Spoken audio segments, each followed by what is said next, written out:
तो दोस्तों एपिसोड की शुरुआत में हम लोग को एक इंसान दिखाया जाता है जो कि देर रात किसी ऑफिस में जा रहा होता है। गार्ड के पूछने पर वो उससे ये बताता है कि मुझे ऑफिस में कुछ जरूरी काम है। बाद वो ऑफिस में अंदर जाना चालू कर देता है और वो धीरे धीरे आगे बढ़ रहा होता है। दोस्तों उसके चेहरे के एक्सप्रेशन से ये मालूम हो रहा था कि वो यहाँ पर कोई क्राइम करने के लिए आया है।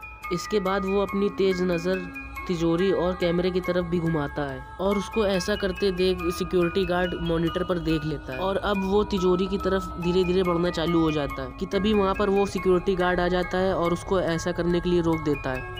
तभी वो अपनी गन निकालता है और उसको शूट कर देता है, जिससे वो सिक्योरिटी गार्ड की वहीं पर डेथ हो जाती है ऑन द स्पॉट। और ये सारा सीन एक लड़के ने देख लिया होता है चुपके से, जो कि उसी क्रिमिनल का लड़का होता है। अब इसके बाद वो आगे बढ़ता है और तिजोरी से सारे पैसे निकाल कर वहाँ से फरार हो जाता है। सीन चेंज होता है और हम लोग सुबह का सीन देखते हैं जहाँ पर वो औरत कर्मा से ये खबर के बारे में पढ़कर बता रही होती कि जयेश शाह ने अपने घर में अपने ही शोरूम में चोरी करी। और फिर वो कर्मा से कहती है आखिर कोई इंसान अपने ही घर में चोरी क्यों करेगा। खैर इसके बाद सीन चेंज होता है और हम लोग करण को देखते हैं जो कि जॉब इंटरव्यू के लिए किसी बड़ी सी कंपनी में गए होते हैं।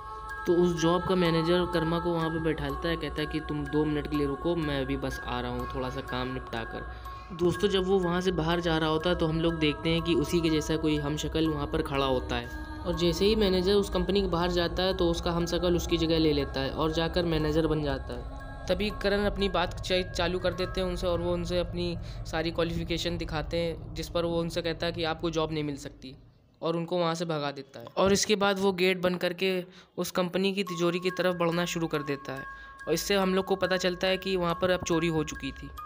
इसके बाद हम लोग करण को देखते हैं जो कि उसी लड़के से बात कर रहे होते हैं जिसने उस रात मर्डर देखा होता है, जो कि उसके फादर ने किया था। लेकिन वो कर्मा से ये बताता है कि वो उसके पापा नहीं थे, वो उनके पापा का कोई हमशक्ल था। ये सुनकर करण बहुत ही हैरान हो जाते हैं सुन के।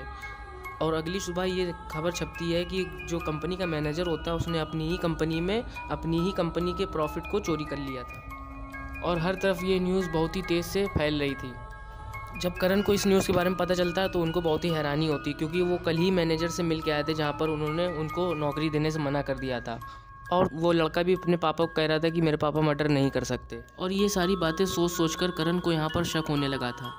इसीलिए वो ज्ञानी महिला के पास जाते हैं और वो अपने सारे सवालों का जवाब उनसे पूछने की कोशिश करते हैं, जिस पर वो उनको एक कमरे में भेज देती हैं जहाँ पर बहुत सी आधुनिक मशीनें लगी हुई होती हैं। जैसे ही करण अपना हाथ उस पर रखते हैं तो कर्मा को एक नई ताकत मिल जाती है, जो कि होती है तीसरी आँख की ताकत। इसके बाद वो अपना कर्मा वाला रूप धारण करते हैं और वो उस पापी का पता लगाने के लिए कोशिश करते हैं और अपनी आंखें बंद करते हैं तो उनको उस जगह का पता चल जाता है जहाँ पर वो पापी रह रहा होता है।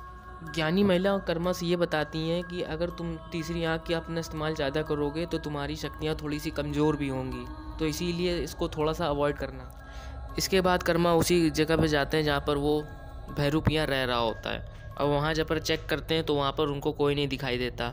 बहुत देर बाद ढूंढने के बाद उनको आखिरकार वो दिखाई देता है। वो मिस्टर सक्सेना के रूप में उनको दिखाई देता है। इसके बाद कर्मा उससे कहते हैं कि तुम सरेंडर कर दो और अपने आप को कानून के हवाले कर दो। इसके बाद वो उससे कहता है कि आप मुझे किस रूप में ले जाओगे,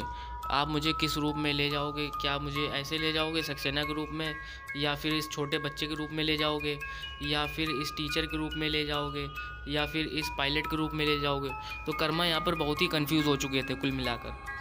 फिर इसके बाद वो अपने असली रूप में आता है जो कि एक गिरगिट होता है। असल में वो एक शैतानी गिरगिट होता है जो कि उनको बरगला रहा होता है। इसके बाद कर्मा उसको पकड़ने की कोशिश करते हैं, जिस पे वो नाकामयाब हो जाते हैं क्योंकि वो इधर उधर से भागकर वो बच जाता है और उसके बाद वो अपना जहर पी लेता है। इसके बाद वो शैतानी जोकर बन जाता है और वो अपनी चाबुक से कर्मा को वहीं पर सुला देता है।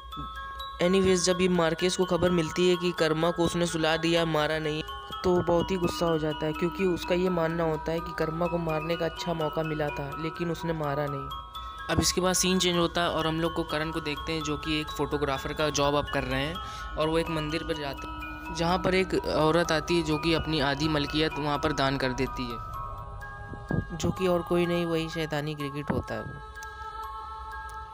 और इसके बाद कर्मा की और शैतानी गिरगिट की वहीं पर लड़ाई हो जाती है, जिसके बाद कर्मा अपनी लावामुखी तलवार से उसका वध कर देता है और वो शैतानी गिरगिट का वहीं पर खात्मा हो जाता है और इसके बाद कर्मा अपने घर चले जाते हैं।